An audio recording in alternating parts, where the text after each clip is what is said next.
Good morning, Bill Riley with Riley Private Clients. December the 13th, and as we enter into the Christmas season, I want to talk about something that I think is kind of interesting. It happens every year, and I get a lot of questions about it, and you'll hear a lot of it on the news services and social media.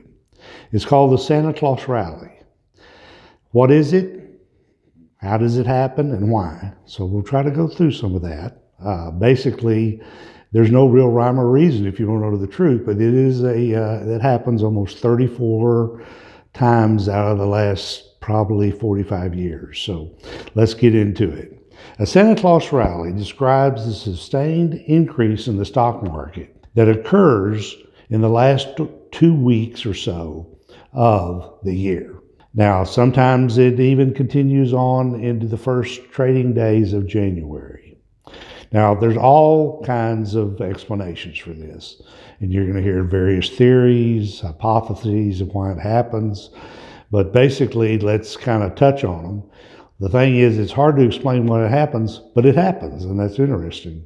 There's a lot of things. One, tax considerations. You have a lot of people that are rebalancing their portfolios. They're selling some things to take a loss and buying new things to offset that.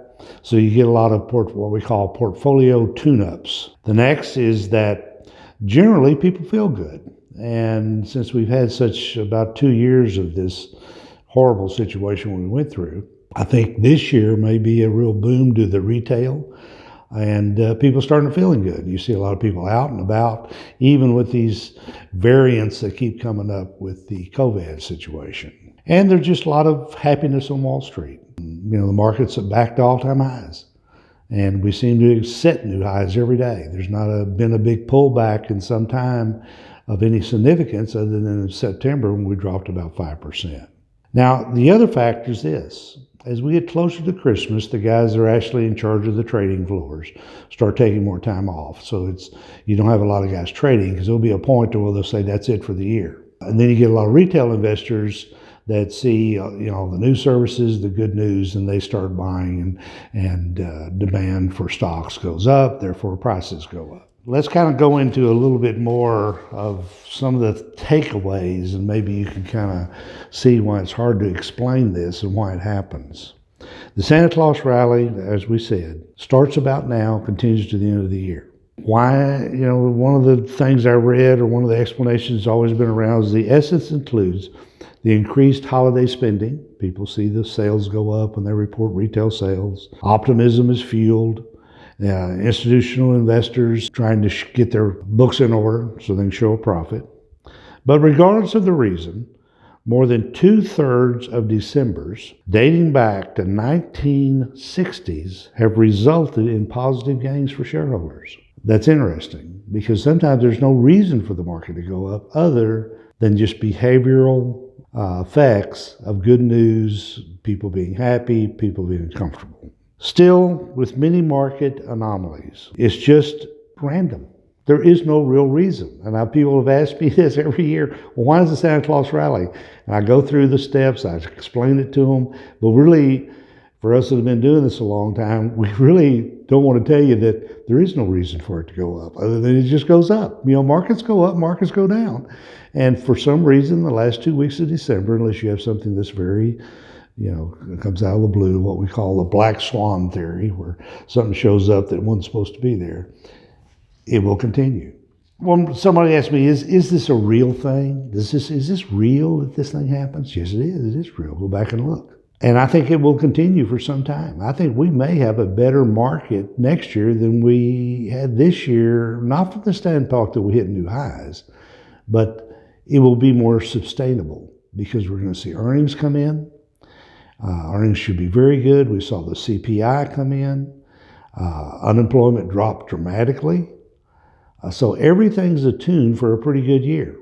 The problem is, and what can really cut, Santa Claus's reindeer, is if we have some political things that come about that could really put a stymie into what we're seeing here. I read a deal over the weekend that the tax implications of some of the bills, even though they sound good on the surface of this new Build America Better, or whatever it is, it could build America better, but people could get poorer. because taxes are going up. And then we still have this inflation problem that I don't know how they're going to stop. Now, the Fed comes in this week, and we'll hear more about that. And somebody asked me this morning, one of my real good clients and friends said, how are things going? I said, everything's going great unless the Fed decides to screw everything up.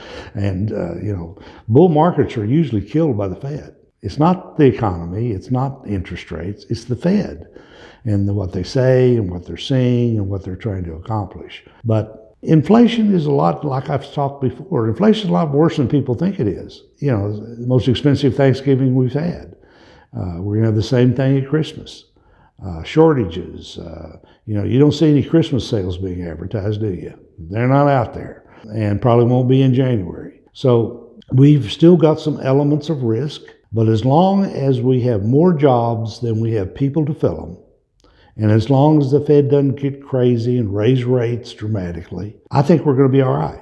We've had such low interest rates for so long that a half a point raise probably won't be much. It'll come in 2 stages. The biggest problem that I see is to put in programs that people really haven't sharpened the pencil and said, well, how much will this cost us in taxes and inflation? You put a program like some of these are, it's going to cause inflation, and it feeds the fire. So that's one of those situations we'll have to deal with. My feelings are is the Fed is behind. I think they should have already started this tapering. They should speed it up. There's no reason to support the housing. With buying mortgages through the Fed, that just doesn't make sense to me. So that'll probably cool off. But we'll see short rates probably rise here, and long rates stay about where they are. So we'll have a very unusual yield curve, where usually you have a nice sloping yield curve. Here we may have a very flat one, and that can cause some problems. Yeah, we're in the middle of a Santa Claus rally and something doesn't happen, and I think we're going to have probably a good run to the end of the year.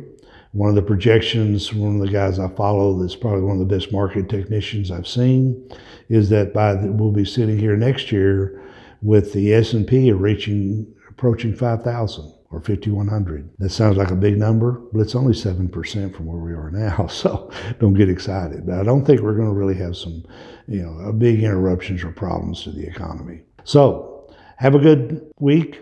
I'll try to follow up on this with the report after the Fed comes out, and we'll see what happens there. But enjoy the Santa Claus rally, shop early, and if you want to, send this to people. Put me out there. And please ask questions, and please say, hey, what did you mean by that? Or is there anything I can help you on that? Because we're going to, really run into some kind of confusing situations here in the market. So thank you very much. Good to talk with you, and it's Bill Riley signing off.